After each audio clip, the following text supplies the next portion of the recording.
이번 주 보물섬은 정말 사이다 전개였습니다. 허일도의 죽음은 매우 아쉬웠지만 이번에 드론을 활용한 플랜 B는 무릎을 탁치게 만드는 명장면이었죠. 드론을 활용한 첨단 기법이라니 역시 서동주답습니다. 그가 플랜 B를 준비했던 장면을 다시 보니 정말 재미있는 장면이 있더라고요. 오늘은 서동주가 플랜 B를 어떤 식으로 준비를 했는지 다시 한번 짚어보고, 그리고 이제 남은 떡밥들을 한번 정리하면서 어떤 엔딩이 나올지 한번 이야기해보겠습니다. 좋아요 한번 부탁드리고 바로 시작하겠습니다.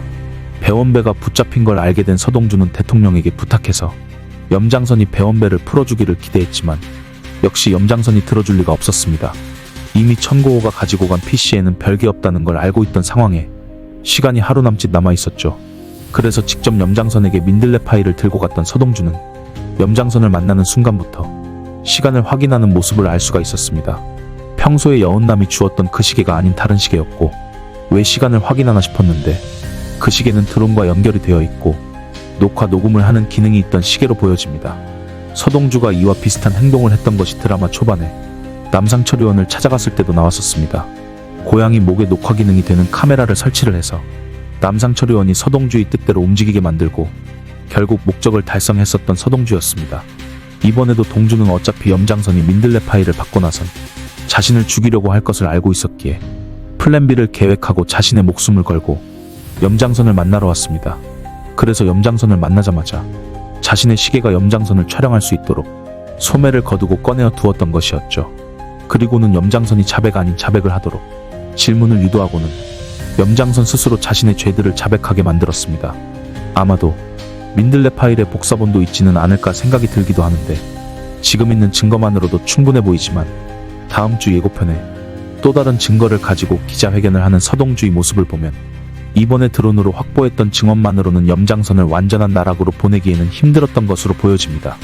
검찰에 새로운 증거를 제출하는 서동주는 어떤 증거를 제출해서 염장선을 당혹스럽게 하는 걸까요? 단순히 생각해보면 서동주가 검찰에 증거로 제출한 것은 백업해놓은 민들레 파일 같지만 또 다른 증거일 수도 있겠습니다. 이번에 명단을 외우라고 서동주에게 주었던 대통령의 모습을 보면 그동안 염장선이 포섭했던 인사들에게 대통령이 서동주의 2조 원으로 뇌물을 먹이는 모습이 연출이 되었고, 대통령이 원하는 건 염장선과 연결고리를 끊어내는 것으로 생각이 드는 장면이었습니다. 대통령은 염장선과 엮여서 임기조차 채우지 못할까봐 걱정하는 모습이 나오기도 했던 만큼 확실하게 염장선과 끊어내는 모습인데요. 대통령이 뇌물을 먹였던 인원들에게서 어쩌면 또 다른 증거를 찾아낸 것은 아닐지 생각이 드는데요. 이미 최종의 예고편에서 가리였던 2조 원보다 더 큰 걸 대량해 드리면 되잖아요. 염장선은 대통령에게 서동주의 머릿속에 2조보다 더 큰 걸 주겠다며 대통령의 손을 잡으며 읍소하는 듯한 모습이 나오지만 대통령은 차갑게 그의 손을 뿌리치는 장면이 나오면서 시원한 사이다각을 예고하고 있습니다. 또한 이번 회차에 보시면 허일도를 죽인 괴한을 모르는 사람이라고 증언을 했던 서동주의 모습이 나왔고, 허일도를 죽이도록 공모한 것이 염장선과 차강천 회장이라는 것을 감춰주었던 서동주였지만 무슨 이유에서인지 동주에게 누그러진 듯한 차강천 회장은 동주를 평소처럼 툭 치는 모습이 나오는데 뭔가 오해를 푼 듯한 모습처럼 보여집니다. 다음 장면에 검사에게 조사를 하는 차강천 회장의 모습이 나오며 염가가 허일도를 살해했다는 증거가 제출이 돼서 염가가 미쳐 날뛴다며 차강천 회장이 말하는 모습도 나오고 있습니다. 그렇다면 갑자기 차강천 회장은 무엇 때문에 이렇게 누그러진 것일까요? 이미 서동주와 허일도를 죽이려고 마음먹던 차강천 회장의 속마음을 다시 한번 생각해보면 답이 나오는 모습입니다. 차강천은 염장선의 몇 마디에 그토록 아꼈던 서동주를 버렸는데 서동주가 자신의 아들의 자리에 위협이 된다는 말에 분노를 참지 못했던 것을 알 수가 있는데 오직 자신의 아들만이 보였던 차강천이 왜 갑자기 태도를 바꾸었을까요? 아마 이제 남은 떡밥인 차덕희의 출생의 비밀과 동주 엄마의 진짜 정체를 알게 되어서 이렇게 태도를 변한 것은 아닐까요? 이제 단 2화만이 남은 이 드라마의 마지막 떡밥은 차덕희와 동주의 친엄마의 정체라고 생각이 드는 상황에서 극적으로 차강천이 저렇게 스스로 검찰 조사를 하러 가는 듯한 모습은 마치 자신의 친손주인 동주에게 사과하려고 검찰 조사를 하는 것처럼 저는 보여지는데 말이죠.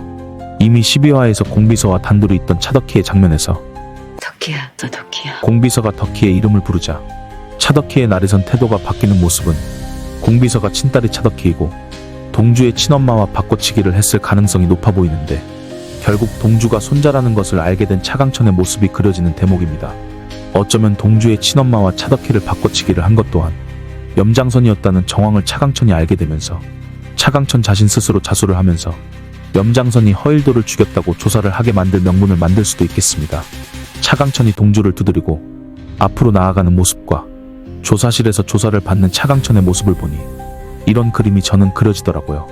또한 차국희 역시 옆자리에 어떤 남자가 앉아있는 모습을 보니 누군가에게 끌려가는 모습처럼 보여지는데 차국희는 코웃음을 치는 듯한 모습이 보여집니다. 차국희에게도 어떤 떡밥이 있는 걸까요? 이건 아시는 분들은 댓글 한번 남겨주시면 좋겠습니다. 염장선의 부인인 성보연도 빼놓을 수가 없는데요. 어린 시절 성현을 무척이나 이뻐했는지 지금도 염장선에게 서상무 한번 밥 먹으러 오라고 해야겠다고 염장선에게 이야기를 하기도 했고, 지난 회차에서도 안채에 들어왔던 서동주가 처음 왔지만 편안하다고 이야기를 하자 어릴 때 기억이 났냐고 기뻐하듯 이야기를 하다가 남편 생각이 나서 아차 싶어하는 모습이 연출되기도 했습니다. 분명하게 동주의 친어머니에 대해서 깊은 관계로 보여지는데 그녀는 어떤 비밀을 알고 있는 것일까요? 이에 대한 이야기는 마지막 회차에 풀리겠지만 아마 염장선의 아내 성보연은 서동주의 엄마를 많이도 아꼈던 것으로 보여집니다. 과연 어떤 비밀을 가지고 있는 것일지 궁금한 상황인데요. 성보연은 동주의 엄마가 대상가의 딸이라는 것을 알고 있던 것일까요? 여러분의 생각은 어떠실까요? 지선우의 정체에 대해서도 이제 결말에 나오게 될 텐데요. 라이터를 켜고 뭔가 생각에 빠진 듯한 지선우의 모습이 나오고 있습니다. 지선우는 자신의 정체에 대해 알게 되고 이렇게 깊은 생각에 빠지게 되는 것은 아닐까요? 지선우는 지금까지 차강천 회장의 아들로 나오고 있지만 차강천 회장이 스스로 검찰 조사를 하러 간 것도 따지고 보면 지선우가 사실 염장선의 아들이라는 녹취 파일이 나오게 되어서 혼란스러워하며 차강천 회장은 서동주만 믿게 되고 지선우는 자신이 회장의 아들이 아니라는 사실을 알게 되어서 공허한 눈빛을 하고 있는 것은 아닐까요? 이제 대상가에 들어왔지만 지선우는 사실 범죄자 염장선의 아들이라는 것이 마지막 회에 밝혀지게 될 것 같은 느낌입니다. 그렇다면 이제 서동주는 어떻게 결말을 지을까요? 서동주는 염장선을 지옥 끝까지 보내버리고 염장선과 결탁했던 모든 사람들을 나락으로 가게 만들고는 아버지의 유고를 자신이 꿈꾸던 바다 위의 보트에서 뿌리는 장면이 나올 것 같은 느낌이네요. 서동주가 찾던 보물섬은 자신의 진짜 뿌리를 알게 되는 것이었을까요? 숨 쉴 틈 없이 달려왔던 보물섬이 벌써 마지막 회차라니 아쉬운 마음인데요. 아이돌에서 연기자로 이제는 연기 차력쇼를 선보였던 박형식 배우의 재발견이었던 드라마였던 것 같습니다. 물론 허일도 염장선도 빼먹을 수는 없었죠. 마지막 회도 지금까지처럼 기다려지네요. 오늘 준비한 이야기는 여기서 마치겠습니다. 여러분의 의견도 남겨주세요. 시청해주셔서 감사합니다.